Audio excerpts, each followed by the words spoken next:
কলকাতায় মৌলালিতে একদল ধর্মান্ধ মৌলবাদীরা তাণ্ডব চালিয়ে একটি বাসের চালককে বাধ্য করেন সনাতন হিন্দু ধর্মের পতাকা খুলে ফেলতে।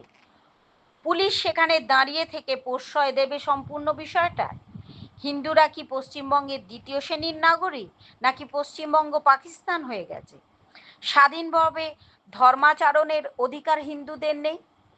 এই প্রতিবাদ মোটেই ওয়াকফ আইনের বিরোধিতা নয়, এটা সরাসরি ভারতে থেকে ভারতের বিরোধিতা, হিন্দুদের বিরোধিতা, এদের সঙ্গে সাম্প্রদায়িক সম্প্রীতি, এদের সঙ্গে মোরা একই বৃন্তে দুটি কুসুম। হিন্দুদের জন্য এদের মনে কি বিষ রয়েছে তা তো এই আচরণেই স্পষ্ট। রাজনৈতিক দলের বিরোধিতা করুক, 100 বার করুক, সেই অধিকার ভারতবর্ষের সংবিধান স্বীকৃত, কিন্তু এইভাবে হিন্দুদের স্বাধীনতায় আক্রমণ সরাসরি দেশের সংবিধানের বিরোধিতা।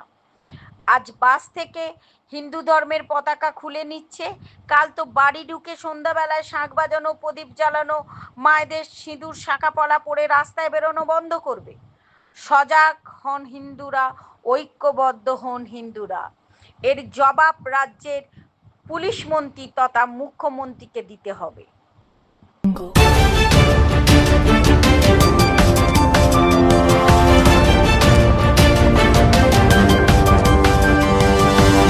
Audio Jungle.